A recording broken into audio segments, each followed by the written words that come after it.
don't have to be Eliza Valdez or Denise Lazaro to enjoy the game of volleyball. Volleyball is a great sport that can be enjoyed by people of all ages and skill levels. It can be played year-round as it can be played both indoors and outdoors. Volleyball is a game played by 2 teams. It is usually consists of 6 players on each side. A player uses their hands to bat a ball back and forth over a high net. To prevent this, the player on the opposite side bats a ball up and towards a teammate before it can touch the court surface. A team is only allowed of 3 touches of the ball.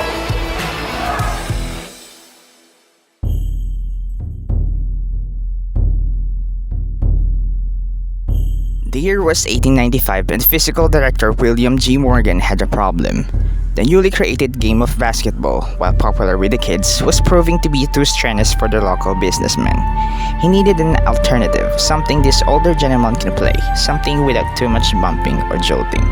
It had to be physical. Playing a game after work and at lunchtime should provide exercise, but it also had to relax the participants. It couldn't be too aggressive. So, he borrowed from basketball. He took the ball from the tennis net, the use of hands and ability to play off the walls and hoper hands. He borrowed from handball, and from baseball he took the concept of innings. He termed this new game Mintonet, and it proved successful enough to win the audience in a sport conference. It was at this moment Dr. Alfred Halstead, a professor, suggested a 2-word version of its present name, volleyball, and it stuck. We all know that volleyball is one of the popular games nowadays. It is also one of the most risky games. So now, let me elaborate the equipment and gears needed in the game of volleyball. Ball. The type of ball required in volleyball depends on the type and level of volleyball you play. Beach volleyball is played with 2 players on a smaller sand court with a larger, lighter ball, while indoor volleyball is played with 6 players on a larger court with a heavier, faster ball made of leather. Net and poles. The net divides the volleyball court into 2 halves. The height of the net varies based on the age of the players and the surface being played on. In addition to the nets and the poles from which they are hung, protective padding is required to surround the structures to ensure players' safety in case of collision. Knee pads. Indoor volleyball is tough on the knees. Most courts are on wooden gymnasium floors, making knee protection a must when sliding or falling. Volleyball shoes. For good traction on gym floors and extra padding for comfort. Athletic supporters. For guys and sport bras for girls for support and comfort. Service line. A service line is marked 10 feet inside the right sideline on each back line. This is the area from which the server may serve the volleyball. Center line. A center line is marked at the center of the court, dividing it equally into 30 feet squares. Attack line. The attack line is marked 10 feet on each side of the center line of the court. Some rules show the attack line at 9-10, however, that includes the width of the line itself. The net. The net is hung directly above the center line at 7 feet, 4 inches for women and 8 feet for men.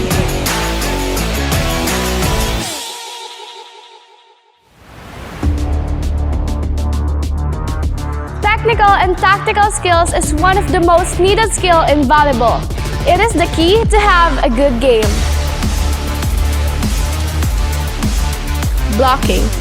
It goes without saying that a blocker must watch an attacker of the opposite team carefully.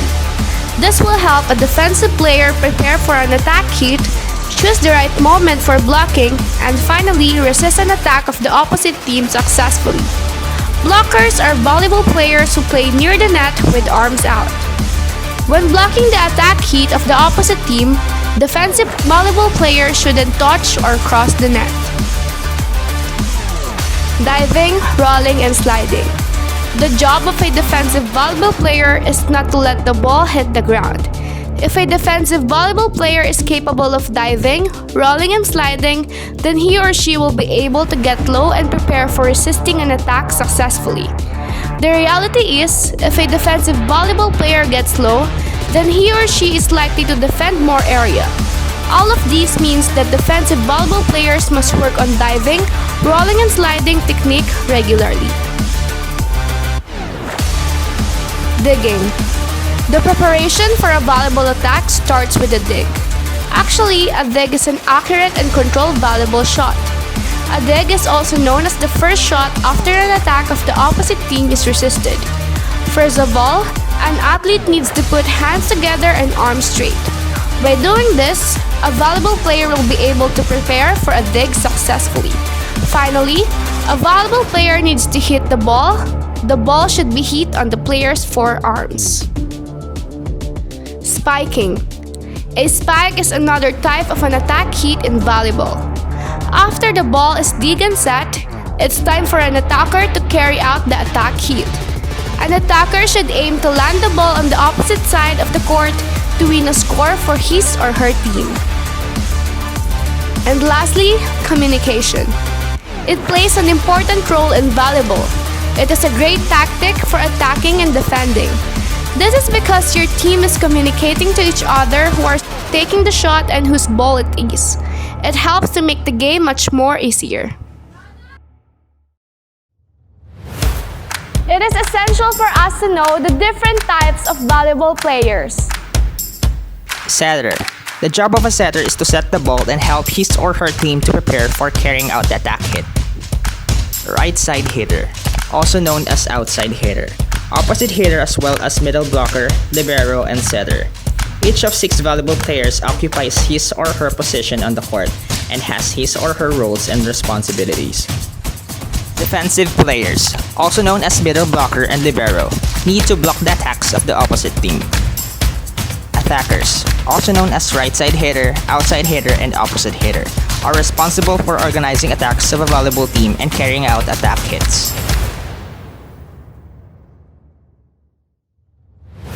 First of all, into playing volleyball, we have to figure out how to play it right.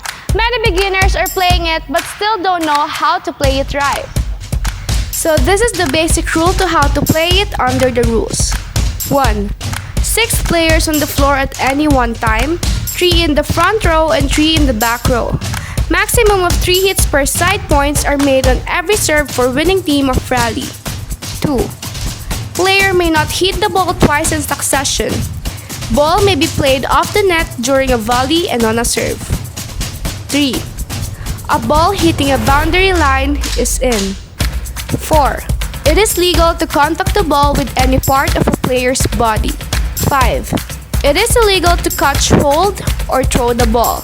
6. After the serve, frontline players may switch positions at the net. And lastly, matches are made up of sets. The number depends on level of play. 3-set matches are 2 sets to 25 points and a third set to 15. Each set must be won by 2 points. The winner is the first team to win 2 sets.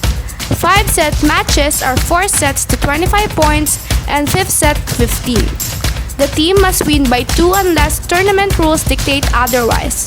The winner is the first team to win 3 sets. On the sidelines, at the back corner, and at the net, someone's always an eye on the volleyball court during a game, although their duties vary. Volleyball officials ensure that the game is played fairly and cleanly and that points are given when they are deserved.